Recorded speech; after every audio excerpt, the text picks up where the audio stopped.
Hello दोस्तों, स्वागत है एक बार फिर आप सभी का आपके अपने YouTube चैनल पीएच क्लासेस पर। जैसे कि दोस्तों आप लोग जानते हैं कि हम अपने इस चैनल पर कक्षा 12 बोर्ड परीक्षाओं से संबंधित फिजिक्स का और केमिस्ट्री का जितना इम्पोर्टेंट सिलेबस है, चाहे वो आर्टिकल्स हों चाहे वो न्यूमेरिकल्स हों, वो हम अपने इस वीडियो पर प्रोवाइड करा रहे हैं स्टूडेंट। ठीक है, तो आज के इस वीडियो लेक्चर में हम पढ़ेंगे कक्षा 12 भौतिक विज्ञान एनसीईआरटी के भाग 1। ठीक है, जैसे कि आप देख रहे हैं आपके पास ये बुक होगी स्टैंड। ठीक है, भाग 1 के अध्याय 2 जिसका नाम है स्थिर वैद्युत विभव तथा धारिता के बोर्ड परीक्षाओं से संबंधित जो भी कोई एग्जाम्पल्स है या कोई न्यूमेरिकल्स है, हम उसको आज की वीडियो लेक्चर में डिस्कस करने वाले हैं। अर्थात आज के इस वीडियो लेक्चर में हम अध्याय 2 जिसका नाम है स्थिर वैद्युत विभव तथा धारिता के जितने इंपॉर्टेंट बोर्ड परीक्षाओं से संबंधित जितने इंपॉर्टेंट न्यूमेरिकल्स होंगे या एग्जाम्पल्स होंगे, हम उनको सॉल्व करेंगे। तो आइए शुरू करते हैं लेक्चर को। तो देखिए स्टैंड, मैं एनसीईआरटी बुक से देख रहा हूँ स्टैंड, जैसे कि आप स्क्रीन पर देख रहे होंगे। तो देखिए, पहले मैं इसके न्यूमेरिकल्स बाद में कराऊंगा, लेकिन उससे पहले मैं एक एग्जांपल्स कराना चाहता हूँ जो परीक्षाओं के लिए बहुत बेहद ही ज़्यादा जरूरी है। ठीक है, तो मैं आप देखिए क्वेश्चन को पढ़ता हूँ। क्वेश्चन क्या है, अगर आप एनसीईआरटी वाली बुक से देखें तो पेज नंबर 55 पर आप इसको देख सकते हैं स्टैंड। और ये इंपॉर्टेंट एग्जाम्पल से अभी याद रखें, क्या है बेटा ये एग्जाम्पल। ठीक है, एग्जाम्पल नंबर है आपका बेटा 2.1। कितना है 2.1। क्या कहा गया है इसमें, सुनिए। इसमें कहा गया स्टैंड कि 4 × 10⁻⁻ कूलाम आवेश के कारण, ठीक है, इससे 9 सेंटीमीटर दूरी पर स्थित किसी बिंदु पर विभव ज्ञात करना है। यानी कहने का मतलब ये है, एक आवेश है जिसका परिमाण दे रखा है स्टैंड आपको 4 × 10⁻⁷ कूलाम। ठीक है, इससे 9 सेमी दूरी पर विभव का मान हमें ज्ञात करना है। चलिए लगाते हैं क्वेश्चन को। देखिए समझें, मैं आपको बताऊं कि ये यहाँ मान लीजिए कोई आवेश है जिसका परिमाण स्टैंड आपको दे रखा है। ये परिमाण दे आपको 4 × 10⁻⁷ कूलाम। ठीक है स्टैंड, अब इससे मान लीजिए इससे r दूरी पर, यानी और ये डिस्टेंस जो यहाँ से मान लीजिए कोई बिंदु P है बेटा। क्या है यहाँ कोई बिंदु, क्या है बेटा P है। क्या है P। ठीक है, यहाँ पर आपको विभव बताना है, लेकिन इस आवेश से इस बिंदु P की जो दूरी है वो आपको r का जो मान दिया बेटा वो कितना दिया आपको 9 सेंटीमीटर दिया। क्या दिया बेटा सेंटीमीटर। और हम जानते हैं स्टैंड की सेंटीमीटर को मीटर में करने के लिए हम क्या करते हैं 10⁻² से गुणा कर देते हैं। आई होप को समझ में आ रहा होगा। ठीक है स्टैंड, तो यानी आप समझ में आ गया क्वेश्चन। इसमें दिया स्टैंड कि कोई आवेश है जिसका परिमाण 4 × 10⁻⁷ कूलाम है। ठीक है, इस आवेश के कारण इससे 9 सेमी दूरी पर कोई बिंदु P है। ठीक है स्टैंड, इस बिंदु P पर हमें क्या बताना है बेटा, वैद्युत विभव का मान ज्ञात करना है। ठीक है, चलिए पढ़ते हैं। अब लगाते हैं फार्मूला। अब देखिए विभव के लिए सूत्र क्या होता है, सूत्र लगाएंगे। देखिए सूत्र होता है विभव ज्ञात करने के लिए V = 1/4πε0 और Q/r वोल्ट इसका यूनिट है। तो ये वो फार्मूला है जिसकी सहायता से इस न्यूमेरिकल को सॉल्व किया जाएगा स्टूडेंट। ठीक है, चलिए लगाते हैं फार्मूला। अभी आप स्टूडेंट सोच रहे होंगे कि ये फार्मूला कहाँ से आया। ठीक है, देखिए जिन लोगों ने जितना मैंने जो आर्टिकल्स पढ़ाए हैं, ठीक है, अपनी चैनल की प्लेलिस्ट पर यानी 12th क्लास फिजिक्स पर जब जाएंगे स्टूडेंट, तो मैंने आपको ये सारा सिलेबस आपको करा रखा है। यानी इससे संबंधित जो आर्टिकल्स है वो मैंने आपको प्रूफ करा दिया स्टूडेंट। ठीक है, जिसमें किसी बिंदु आवेश के कारण उससे r दूरी पर जो विभव ज्ञात करने का फार्मूला आता है वो कितना आता है बेटा, कितना आता है। ठीक है, तो जिन लोगों ने वो मेरा वीडियो लेक्चर नहीं देखा है तो उन लोगों से मेरा रिक्वेस्ट ये है कि मेरे 12th क्लास फिजिक्स की प्ले लिस्ट में जब जाएंगे तो सारे आपके आर्टिकल्स वहाँ पे आपको बहुत ही बेहतरीन तरीके से सॉल्यूशन आपको वहाँ पे मिल जाएगा स्टूडेंट। ठीक है, चलिए अब देखिए बेटा, ये तो एक कांस्टेंट राशि होती है, इसका मान कितना होता है, वेरी गुड, इसका मान होता है 9 × 10⁹ ठीक है। Q का मान कितना दिया स्टूडेंट, Q का मान है 4 × 10⁻⁷ ठीक है। R का मान कितना बेटा, R का मान है 9 × 10⁻⁻²। ठीक है स्टूडेंट, अच्छा 9 से 9 बेटा ये कैंसिल हो जाएगा। तो B बराबर दिया आप लोगों को, B बराबर आएगा तो ये 4 बचेगा आपका, और 10 की पावर देखिए -2 है, ऊपर जाएगा प्लस की हो जाएगी, तो ये 9 में ऐड हो जाएगी तो ये कितनी हो जाएगी 11 हो जाएगी। कितनी बेटा 11। ठीक है, और ये -7 स्टूडेंट। ठीक है, तो B बराबर आप देखना चाहेंगे तो ये आया 4 × 10⁻11 से 7 जाएगा तो कितना बेटा, कितना 4 वोल्ट। कहने का तात्पर्य स्टैंड ये है कि आपको इस बिंदु B पर जो विभव का मान आया है, यानी यहाँ पे कितना मान आया है मैं आपको लिख देता हूँ। यहाँ पे जो विभव का मान आया वो आया बेटा आपका 4 × 10⁴ वोल्ट। ठीक है स्टूडेंट, आपको समझ में आ रहा होगा। ठीक है, ये इसका क्वेश्चन का ए पार्ट था। इस जो एग्जांपल था 3.2.1 इसका ये ए पार्ट था बेटा। क्या था? ए पार्ट। आपको क्वेश्चन आ रहा होगा। अब इसके बी पार्ट में क्या कहा गया है, मैं आपको पढ़ रहा हूँ, समझें। इसके बी पार्ट में ये कहा गया है, यदि 2 × 10⁻⁻⁻ कूलाम आवेश को, यानी अब आवेश का मान क्या है, 2 × 10⁻⁸ सॉरी 9 2 × 10⁻⁹ कूलाम को, ठीक है, आवेश को अनंत से बिंदु P तक लाया गया। देखिए समझे, मान लीजिए यहाँ पे कोई ये इनफाइनाइट है, ये समझे बात को, ये ठीक है, ये इनफाइनाइट है, ठीक है, और यहाँ पे कोई आवेश है, उसका मान है आपको पता है। अब Q का जो मान रखा है बेटा, मैं आपको थोड़ा बेहतरीन तरीके से समझाऊँ। यहाँ पे जो मान दिया है Q का, वो है आपका, देखिए 2 × 10⁻⁹ कूलाम। अगर क्वेश्चन में आ रहा होगा, यानी अनंत पर कोई आवेश है जिसका परिमाण कितना है, 2 × 10⁻⁹ कूलाम। ठीक है स्टैंड। अच्छा, अब इस आवेश को कहाँ लेकर के आए, बिंदु P तक लेकर आया जा रहा है। कहाँ तक लेकर आया बेटा, बिंदु P तक। तो इसको यहाँ से अनंत से बिंदु P तक लाने में कितना कार्य करना पड़ेगा, ये आपको बताना है। आपको सुना रहा होगा, आपको ये पता होना चाहिए कि अनंत से, ठीक है, बिंदु P तक लाने में हमें कितना कार्य करना पड़ा है, ये सुना पूछा है। ठीक है, अब देखिए इसको कैसे सोल्व करेंगे। अब इसका बी पार्ट है, ये क्या बेटा, बी पार्ट। ये देखिए बी पार्ट में Q का मान कितना रखा है बेटा, ये 2 × 10⁻⁹ कूलाम। ठीक है स्टैंड। अच्छा, अब बिंदु P पर विभव हम निकाल चुके हैं। बिंदु P पर विभव कितना बेटा, ये आपको पता है, क्या है, देखिए 4 × 10⁴ वोल्ट। ठीक है स्टैंड। अच्छा, अब ये बात यह है कि इसको यहाँ से यहाँ तक लाने में कितना कार्य करना पड़ेगा। अब हमें कार्य का मान बताना है। अब देखिए विभव के परिभाषा से आपने पढ़ा होगा फार्मूला, सूत्र हम जानते हैं। सूत्र क्या होता है, B बराबर होता है स्टैंड W/Q या Q0। फार्मूला होता है V बराबर W/Q0। ठीक है, विभव की परिभाषा ये कहती है, जिन लोगों ने नहीं पढ़ा कि मैं बताता हूँ, किसी परीक्षण आवेश को अनंत से वैद्युत क्षेत्र के भीतर किसी बिंदु तक लाने में किए गए कार्य तथा परीक्षण आवेश के मान के अनुपात को उस बिंदु पर वैद्युत विभव कहते हैं। ये मैंने अपने जब थ्योरी पढ़ाई थी इस लेसन की, तो वहाँ पे अपने प्लेलिस्ट में पढ़ा हुआ है, जाके आप वहाँ पे देख सकते हैं स्टैंड। ठीक है, लेकिन अभी हमें केवल फार्मूले की आवश्यकता है। तो फार्मूले से हम अब देखिए, यहाँ से हमें क्या पूछा है, W कार्य पूछा है, यानी क्या पूछा आपसे बेटा, W। तो अब देखिए इसी क्रॉस गुणा जब करेंगे, ठीक है, मैं आगे निकाल देता हूँ इस टाइप से, तो W बराबर हो जाएगा B × Q। W बराबर कितना जाएगा बेटा आपका, B × Q। ठीक है, B का मान ऑलरेडी पता है। B का मान कितना है, हमने देखा, यहाँ पे देख लीजिए कितना है, 4 × 10⁴। ठीक है स्टैंड। अब Q का मान मुझे कितना दे रखा है, ये दे रखा है स्टैंड 2 × 10⁻⁹ ठीक है, याद रखें। अब इसकी मल्टीप्लाई 4 दूनी कितना हो जाएगा बेटा, 8 हो जाएगा ये।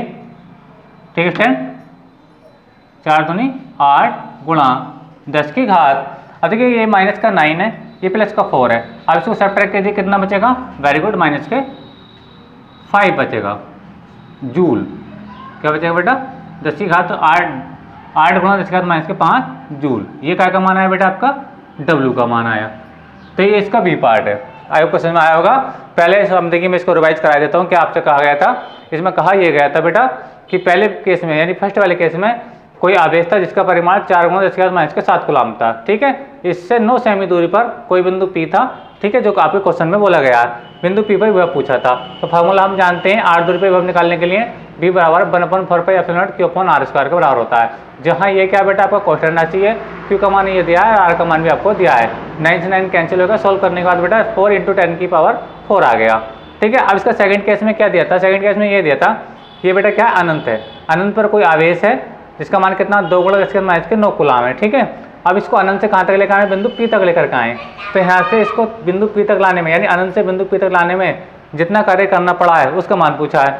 तो वो फार्मूला क्या लगाएंगे, देखिए Q का मान ये हमने जो दिया है ये लग गया, B का मान हमें ऑलरेडी पता चल चुका है, ये आ गया। ठीक है स्टैंड। अब सूत्र कहता है B बराबर W/Q0। जब क्रॉस गुणा करेंगे तो W बराबर आएगा B × Q। B का मान ऑलरेडी मुझे पता है, ये आ गया। ठीक है, Q का मान उसने ये दिया है 2 × 10⁻⁻⁹ ये 4 × 2 = 8 हो जाएगा। और जब 9 से 9 प्लस की माइनस की ये प्लस का, जैसे घटाएंगे तो बेटा कितना आएगा आपका, -4 आएगा, सॉरी 5 आएगा, जूल आएगा। तो इसका बेटा ये P पार्ट था। ठीक है, आई होप के क्वेश्चन आपको समझ में आ गया होगा। अब स्टैंड, आप इसका स्क्रीनशॉट ले लीजिए। अब मैं इसका दूसरा सवाल सॉल्व करूंगा। चलिए,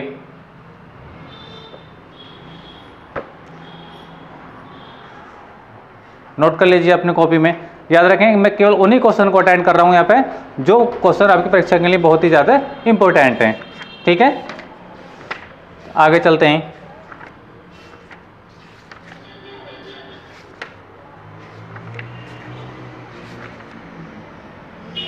चलिए अब इसको हम साफ करते हैं। अभ्यास में पढ़ेंगे न्यूमेरिकल्स को।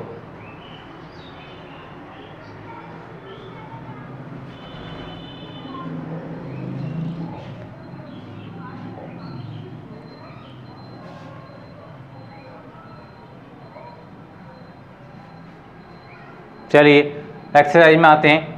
ठीक है, एक्सरसाइज में हम पहला सवाल पढ़ेंगे। एक्सरसाइज में पहला सवाल ये कहा गया है 5 × 10⁻⁸ कूलाम तथा -3 × 10⁻⁸ कूलाम के दो आवेश 16 सेंटीमीटर दूरी पर स्थित है। चलिए मैं डायग्राम के हिसाब से आपको समझाता हूँ। देखिए डायग्राम से कुछ इस प्रकार समझेंगे। स्टैंड ये, ठीक है, स्टैंड यहाँ पे एक Q1 आवेश है और उसका मान दे रखा है बेटा आपको 5 × 10⁻⁸ कूलाम। ठीक है, ये Q1 का मान दे रखा है और Q2 का मान दे रखा है स्टैंड आपको -3 × 10⁻⁸ कूलाम अभी दे रखा है। ठीक है, और ये आवेश एक दूसरे से कितनी दूरी पर बेटा 16 सेंटीमीटर दूरी पर है। कितनी दूरी पर है बेटा ये 16 सेंटीमीटर दूरी पर है। ठीक है स्टैंड, अगर मैं ए बी का नाम दूं ए और ये बी, ठीक है, अच्छा आवेशों को एक को QA कह दो और एक को QB कह दो समझने के लिए। ठीक है, आपको समझ में आ गया होगा स्टैंड। ठीक है, दो आवेश हैं QA और QB जिनके परिमाण मैंने आपके लिए स्क्रीन पर लिख दिए और एक दूसरे कितनी दूरी पर है 16 सेंटीमीटर की दूरी पर है। अब स्टैंड इसमें ये कहा गया है कि ये जो आवेश हैं ये और ये, इन दोनों को जो आवेशों को जो मिलाने वाली रेखा है ये AB जो आप देख रहे हैं, ठीक है, इस AB रेखा के किस बिंदु पर, इस AB रेखा के किस बिंदु पर वैद्युत विभव का मान 0 होगा, ये कहा गया है। यहाँ पे बात को समझें, मैं एक बार फिर से रिपीट कर रहा हूँ कि ये जो दोनों आवेशों को मिलाने वाली रेखा है AB, ठीक है, AB के किस बिंदु पर वैद्युत विभव का मान 0 होगा। तो इसके लिए हम करते हैं क्या बेटा, हम ऐसे मान लेंगे, हमें एग्जैक्ट तो पता नहीं है कि कौन से पॉइंट पर विभव 0 होगा, लेकिन ऐसा मान लेंगे। मान लीजिए ये जो QA आवेश है इससे मान लीजिए x दूरी पर, कितनी दूरी पर बेटा x दूरी पर, ये हो गया बेटा आपका x।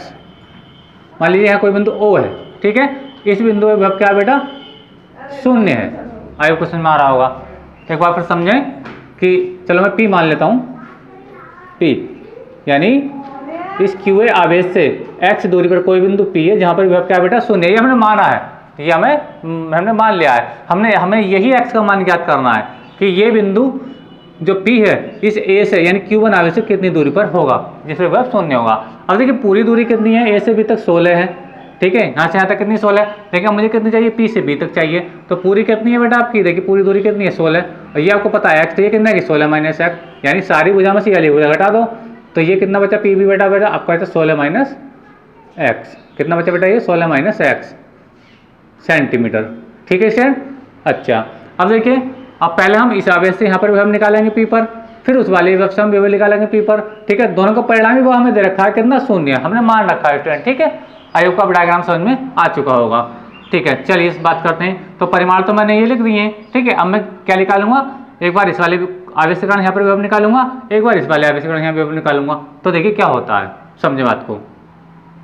तो देखिए सॉल्यूशन में लिखेंगे, पहले मैं लिख देता हूँ कि माना QA आवेश से x दूरी पर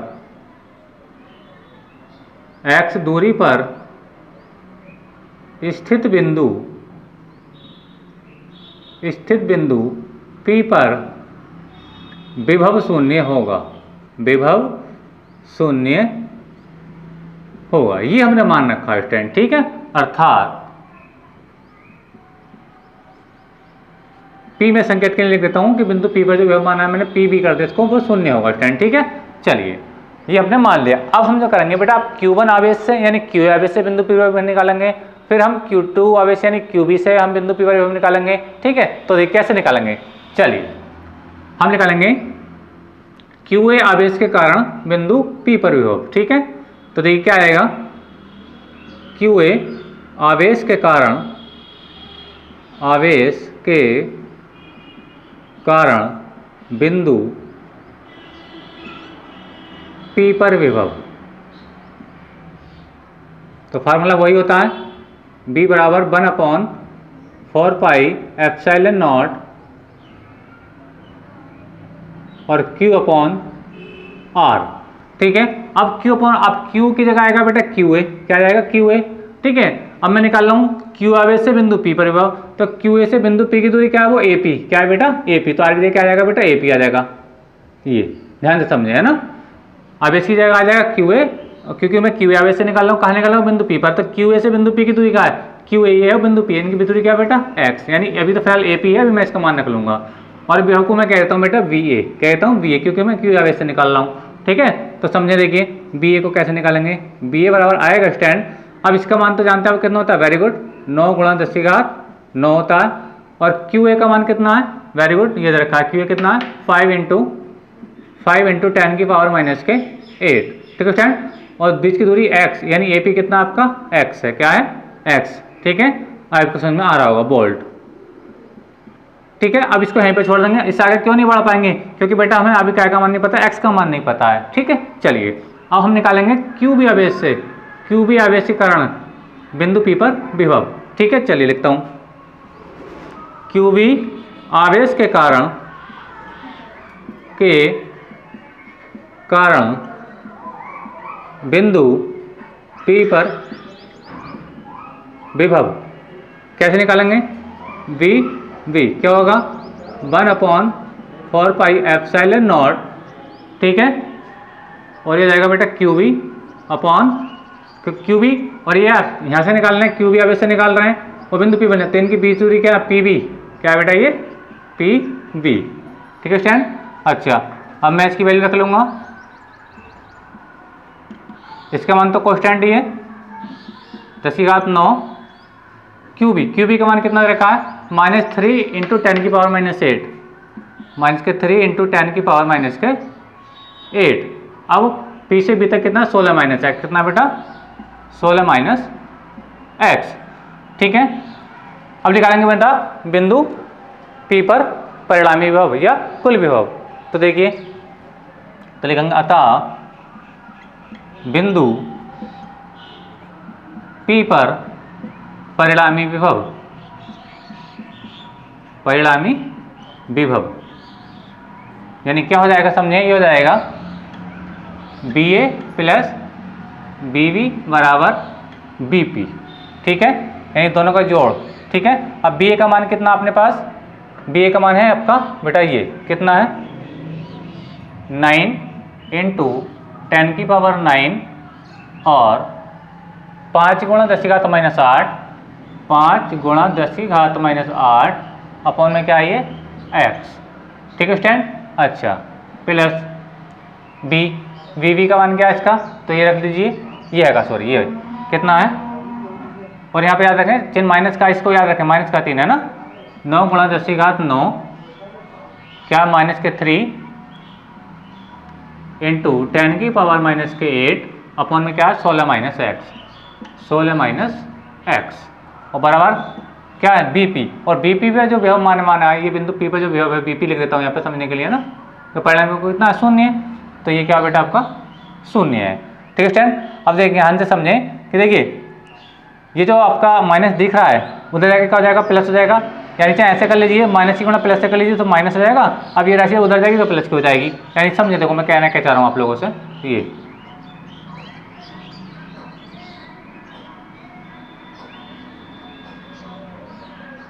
देखिए मैं कहना चाह रहा हूँ 9 × 10⁻⁹, 9 × 10⁻⁹, ठीक है, और ये फिर आ गए 5 × 10⁻⁸ अपॉन x। ठीक है स्टैंड, ये आ गया।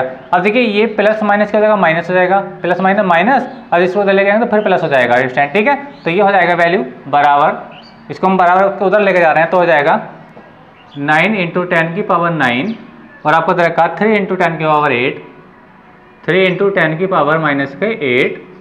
Upon 16 - x। कितना है 16 - x। ठीक है स्टैंड। अब देखिए ये सेम वैल्यू इससे कैंसिल आउट हो जाएगी। ठीक है स्टैंड। अच्छा आप देखें 10⁻⁻8 10⁻⁻8 ये इससे कैंसिल आउट हो जाएगा, ठीक है। तो यहाँ से बचेगा आपका बेटा 5/x और यहाँ से बचेगा स्टूडेंट आपका 3/16 - x। अब आपको समझ में आ रहा होगा स्टूडेंट, ठीक है। अब इसमें क्रॉस गुणा कर लीजिए, तो क्रॉस गुणा इस टाइप से करेंगे, पहले करें तो ये जाएगा 3x और 5 करिए तो 16 पंजे कितना हो जाएगा बेटा 80 हो जाएगा। अब 5 × x से करिए तो माइनस के 5x हो जाएगा। 3x को फिर से ऐसी कॉपी कर लीजिए, अभी माइनस का जाएगा प्लस का हो जाएगा, इधर को ले लीजिए तो ये जाएगा बेटा 5x हो जाएगा और r कितना जाएगा बेटा ये आपका 80 हो जाएगा। अभी 8x हो जाएगा और ये जाएगा बेटा 80 हो जाएगा। अब x का जब मैं मान निकालूंगा तो 80 ये नीचे आएगा, ये 8 बन जाए 8 यानी 10 बार कट जाएगा, यानी x के मान कितना आ गया बेटा आपका, x का जो मान आ गया आपका बेटा कितना आ गया 10 सेंटीमीटर आ गया।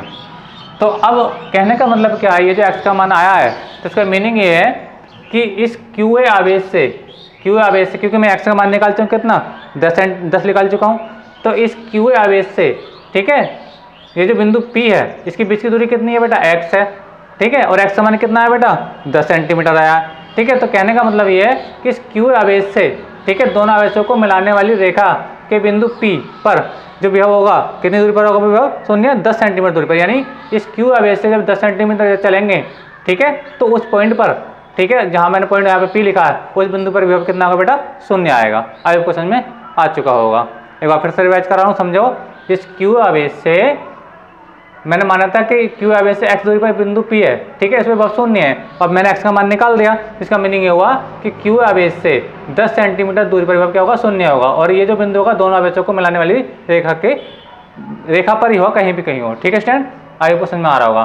तो इधर यहाँ से यहाँ तक कितना गया 10 आ गया, तो ये कितना रह गया बेटा आपका, कितना आ गया 6 सेंटीमीटर रह गया, कितना रह गया बेटा 6 से, क्यों टोटल डिस्टेंस कितनी थी, टोटल डिस्टेंस थी आपकी बेटा 16 सेंटीमीटर। आई होप सवाल समझ में आ गया होगा स्टूडेंट। याद रखेंगे परीक्षा के लिए बहुत इंपॉर्टेंट सवाल था और ये मैंने इसका सोल्यूशन करा दिया। अब इसका स्क्रीनशॉट ले लीजिए और हम इसके आगे के प्रश्नों को सॉल्व करेंगे, कर लीजिए।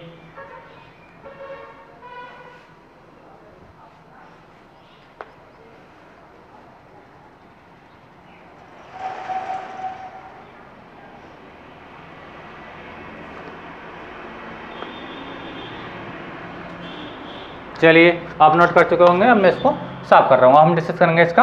और याद रखें ये पहला सवाल था आपका, पहला सवाल था एनसीईआरटी वाली बुक से, पेज नंबर था बेटा इसका 86, पेज नंबर 86 पे अभ्यास का पहला सवाल था ये, है ना, पहला न्यूमेरिकल, ठीक है।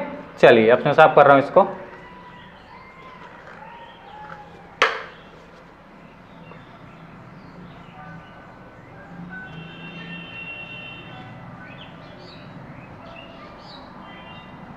अब देखिए आगे के प्रश्नों को, याद रखें स्टूडेंट कि मैं A to Z सिलेबस नहीं कर रहा हूँ, जो क्वेश्चन परीक्षा के लिए ज़्यादा महत्वपूर्ण है मैं केवल उन्हीं क्वेश्चन को डिस्कस कर रहा हूँ। और मैं आपको विश्वास दिलाता हूँ कि यदि आप मेरे द्वारा बनाए गए इन सवालों को तैयार करेंगे स्टूडेंट, ठीक है, तो आपको परीक्षा में अच्छे मार्क्स अवश्य आएंगे स्टूडेंट, ठीक है। और एक बात मैं बताता चलूँ, ज़्यादा से ज़्यादा जो आप न्यूमेरिकल करने का प्रयास करें एनसीईआरटी वाली बुक से ही करने का प्रयास करें, क्योंकि स्टूडेंट मैं आपको कई बार बता चुका हूँ, जब से एनसीईआरटी सिलेबस यूपी बोर्ड में आया है तब से A to Z, चाहे वो कोई ऑब्जेक्टिव टाइप हो, चाहे आपका न्यूमेरिकल्स हो, चाहे आर्टिकल्स हो, वो हमेशा किससे आ रहा है एनसीईआरटी सिलेबस से ही आ रहा है, ठीक है। इसलिए मैं सब चीज़ को देखते हुए आपको एनसीईआरटी वाली बुक से ही सॉल्व करा रहा हूँ स्टूडेंट, ठीक है। चलिए चलते हैं आगे सवाल। अब देखिए इसी अभ्यास का पेज जो न्यूमेरिकल नंबर 2.5 एनसीईआरटी में कुछ इस टाइप से लिखा हुआ होगा 2.5, और ये भी सवाल बहुत ही ज़्यादा इंपॉर्टेंट है स्टूडेंट, ठीक है। याद रखें 2.5 क्या सवाल में कहा गया है, मैं पढ़ता हूँ आपको। इसमें कहा गया है एक समांतर पट्टिका संधारित्र जिसकी प्लेटों के बीच वायु है, क्या बेटा वायु, देखिए समझाने का प्रयास करता हूँ मैं आपको। मान लीजिए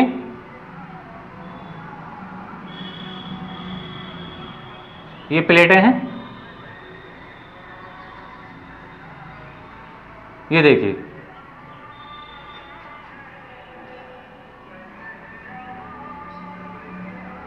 ठीक है स्टूडेंट। अब इसके बीच में क्या है, ये वायु है, क्या है ये वायु है, ठीक है। और जब वायु है तो इसकी हमें धारिता दे रखी, क्या रखी बेटा धारिता देखिए 8 पिकोफैरेड कितने रखी बेटा। इस केस में जो धारिता है यानी C का जो मान है वो कितना है बेटा 8 पिकोफैरेड है, ठीक है। आपको क्वेश्चन में आ रहा होगा। अब वायु है इसलिए यहाँ पर थोड़ा मैं संकेत दिखाने के लिए नोट लगाता हूँ, C नोट लिख दिया, ठीक है। अब C नोट का जो मान है वो कितना है बेटा 8 पिको फैराड है। आई होप क्वेश्चन में आ रहा होगा। अब देखिए जब समांतर प्लेट संधारित्र की धारिता निकालते हैं, समांतर प्लेट संधारित्र की धारिता निकालते हैं तो फार्मूला क्या आता है उसके बारे में आपको पता होना चाहिए, ठीक है। और वो फार्मूला क्या है ये मैं अपने चैनल पे आपको अब पढ़ा चुका हूँ। और जब आप 12th क्लास फिजिक्स की प्लेलिस्ट में जाएंगे मेरे चैनल की तो ये सारे आपको आर्टिकल्स, ठीक है, आपको बिल्कुल बेहतरीन ढंग से आपको सोल्व प्रूव करे हुए मिल जाएंगे स्टूडेंट, ठीक है। तो देखिए इस केस का क्या फार्मूला होता है समझते हैं। तो देखिए ये दे रखा आपको सी नॉट का मान दे रखा आपको ए एप्सिलॉन नॉट अपॉन डी। इसका मान है कितना बेटा आपका 8 पिको फैराड दे रखा है। कितना रखा बेटा 8 पिको फैराड, ठीक है स्टूडेंट। अच्छा अब इसमें कहा यह गया स्टूडेंट कि ये जो समांतर प्लेट संधारित्र है, पहले तो इसकी प्लेटों के बीच में क्या थी वायु थी, तो वायु में धारिता कितनी थी बेटा इतनी। ये इसका फार्मूला है, ये समांतर प्लेट संधारित्र की धारिता का फार्मूला है, ठीक है। ये बार बता दूं कभी बच्चे कंफ्यूज आए कि ये चीज़ क्यों लिखी गई है, क्योंकि ये समांतर प्लेट संधारित्र की धारिता का फार्मूला जब हमने इसका आर्टिकल प्रूव किया था स्टूडेंट, ठीक है। अब क्वेश्चन में आ रहा होगा। अब इसने ये कहा इसके सेकंड केस में कि यदि प्लेटों के बीच की दूरी को आधा कर दें, ये जो प्लेटें थी आपकी बीच की दूरी क्या कर रहे हैं बेटा आधा कर रहे हैं। देखिए मान लीजिए क्या करना चाह रहे हैं, ये सवाल मैं बताऊँ आप लोगों को।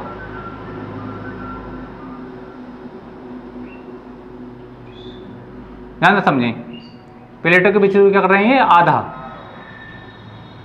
ये अब देखिए पहले प्लेटें इतनी दूर थी, अब प्लेटें मान लीजिए आधी दूरी पर आ गई, ठीक है।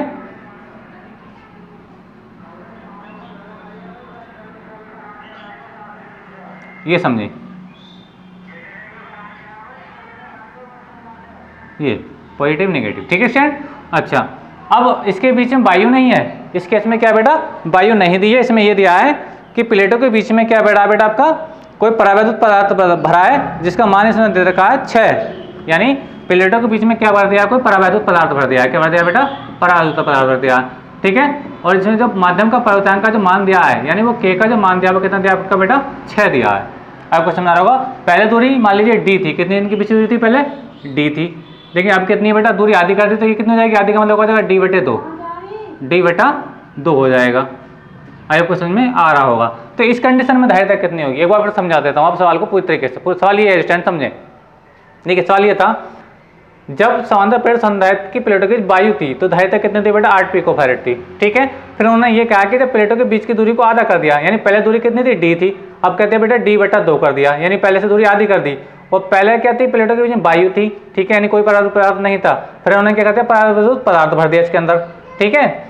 दूरी आधी करने के बाद और उसका परावैद्युतांक दे रखा है कितना रखा है बेटा आपको 6 दे रखा है, कितना रखा है 6 दे रखा है। तो इस कंडीशन में इसकी धारिता कितनी आएगी ये आपसे पूछा गया है। चलिए अब समझ में आ गया आपको सवाल, लगाते हैं फार्मूले को। तो लिखेंगे परावैद्युत पदार्थ भरने पर, परावैद्युत पदार्थ भरने पर धारिता कैसे निकालेंगे। देखिए तो वायु के लिए मैंने सी 0 कर दिया था, सी नॉट, आपके मैं सी रहने देता हूँ। और ये सारा होता है के ए एप्सिलॉन नॉट अपॉन डी होता है। क्या होता है बेटा डी, यानी कहने का मतलब ये है जब प्लेटों के बीच में कोई परावैद्युत पदार्थ भरा होता है तो क्या आता है माध्यम का परावैद्युतांक आ जाता है। क्या आता है माध्यम का परावैद्युतांक। देखो यहाँ पे नहीं था ये के, क्योंकि वायु था, वायु के लिए क्या का मान क्या होता है 1 होता है। अब क्वेश्चन आ रहा है, लेकिन जब परावैद्युत पदार्थ भर दिया तो माध्यम का परावैद्युतांक हमें यूज करना पड़ता है। और जिसका मान हमें कितना रखा है बेटा के का मान कितना रखा है आपको 6 रखा है, कितना रखा है बेटा 6 रखा है, ठीक है। चलिए लगाते हैं सवाल को। और देखो प्लेटों के बीच की दूरी पहले तो डी थी, लेकिन इस केस में क्या है डी बटा 2 दूरी क्या कर दी है आधी कर दी है। और यहाँ के का मान भी बताता चलो, के का मान कितना दिया उसने आपको 6 दिया। याद रखें बेटा बहुत ही इंपॉर्टेंट सवाल है, समझें। अब देखिए ये बटे बेटा 2 पर पहुंच जाएगा तो ये हो जाएगा बेटा आपका 2k, क्योंकि बटे का बटा है 2 पर पहुंचेगा गुणा में, है ना, 2k हो जाएगा। और ये हो जाएगा बेटा ए एप्सिलॉन नॉट, एप्सिलॉन ऐसे रहेगा और अपॉन वाला डी जो बेटा वो ये वाला जो डी बचा अभी वही आ गया, ठीक है स्टैंड। ये ध्यान से समझें। अब ध्यान से देखें स्टैंड, आप एक चीज़ को नोटिस कर रहे होंगे कि ये जो चीज़ है ये वाली चीज़ A epsilon naught upon D, A epsilon naught upon D ये क्या बराबर है सी नॉट के बराबर है। अब क्वेश्चन में आ रहा है ए एप्सिलॉन नॉट अपॉन डी क्या बराबर है सी नॉट के बराबर है, जिसका मान कितना है ये 8 पिको फैराड है। तो ये क्या हो जाएगा समझे बात को 2k, ये क्या बन गया बेटा आपका सी नॉट बन चुका है यहाँ से सी नॉट। अब देखिए सी नॉट का मान मुझे ऑलरेडी पता है वह कितना है, तो देखिए समझे मैं वैल्यू लगाता हूँ 2k का मान कितना है बेटा 6 है। और सी नॉट का मान कितना रखा है स्टैंड आपको, सी नॉट आपको दिया है ये 8, ठीक है। अब इसको मल्टीप्लाई कराइए, तो जाएगा 6 दूनी 12, 6 दूनी 12, ठीक है, और 12 अट्ठे 96, 96 पिको फैरड, 96 पिको फैरड। यानी अब जो सी का मान आ चुका है बेटा वो कितना आ चुका है, 96 पिको फैरड आ चुका है। आपको समझ में आया होगा। यानी हमने देखा कि जब प्लेटों के बीच में वायु नहीं थी, सॉरी वायु थी, तो धारिता कितनी थी, 8 पिको फैरड थी। जब प्रायोगिक पदार्थ भरा तो धारिता कितनी आई बेटा आपकी, 96 पिको फैरड आई। और साथ ही क्या करा है, प्लेटों के बीच की दूरी को भी क्या कर दिया है, आधा कर दिया है। आपको समझ में आ रहा होगा। तो इससे हमें पता चलता है कि जब प्लेटों के बीच हम कोई प्रायोगिक पदार्थ भर देते हैं तो उसकी धारिता क्या हो जाती है बेटा, बढ़ जाती है। ठीक है, कभी कभी एग्जाम में पूछ लिया जाता है, जब समांतर प्लेट संधारित्र की प्लेटों के बीच कोई प्रायोगिक पदार्थ भरते हैं तो धारिता घटती है कि बढ़ती है, तो याद रखें बेटा बढ़ जाती है। आपको समझ में आ रहा होगा। तो स्टूडेंट आज के इस वीडियो लेक्चर में हम बस इतना ही डिस्कस करेंगे। इससे आगे के क्वेश्चनों को हम अगले लेक्चर में लेकर के आएंगे ताकि वीडियो आपको ज़्यादा लेंथी ना लगे स्टूडेंट। ठीक है, और ये जो मैंने आज 3 क्वेश्चन कराए हैं, 2 आपको क्वेश्चन कराए हैं और एक आपको एग्जाम्पल कराया, तीनों ही चीज़ें बेटा आपकी परीक्षा की दृष्टि से बहुत ही ज़्यादा महत्वपूर्ण है। आप लोगों से मेरे विशेष रिक्वेस्ट करते हुए बता रहा हूँ कि ज़्यादा से ज़्यादा NCERT बुक पे फोकस करें, और जब इससे फोकस करेंगे तो मैं मानता हूँ, ईश्वर से प्रार्थना करता हूँ कि आपको 100% न्यूमेरिकल इसी से देखने को मिलेंगे। और मैं आपको बताऊँ कि आपको मैं दोनों किताबों के, ये आपका भी पहला भाग चल रहा है, इसके दूसरे भाग के भी इंपॉर्टेंट न्यूमेरिकल में इसी तरीके से आपको लेकर के आता रहूँगा। और साथ ही मैं बताते चलूँ कि मैं अपने चैनल पर जो केमिस्ट्री का जो इंपॉर्टेंट सिलेबस है, केमिस्ट्री का जो इंपॉर्टेंट सिलेबस है, और अभी मैंने उसमें ऑर्गेनिक केमिस्ट्री की ज़्यादा डिमांड चल रही थी कि सर ऑर्गेनिक केमिस्ट्री को समझाइए, तो मैं अभी ऑर्गेनिक केमिस्ट्री को पढ़ा रहा हूँ और उसको भी बहुत जल्द समाप्त कर दूँगा। और उसका मैं एक लेसन अभी समाप्त भी कर चुका हूँ स्टूडेंट। ठीक है, तो आप लोगों से मेरा विशेष रिक्वेस्ट है, अगर वीडियो आपको समझ आई स्टूडेंट, ठीक है, तो वीडियो को लाइक कीजिए, शेयर कीजिए, और अच्छी तैयारी करना चाहते हैं तो वीडियो को चैनल को सब्सक्राइब भी जरूर कर लीजिए। मिलेंगे अगले वीडियो में, तब तक के लिए धन्यवाद, थैंक यू। अब इसको नोट कर लीजिए।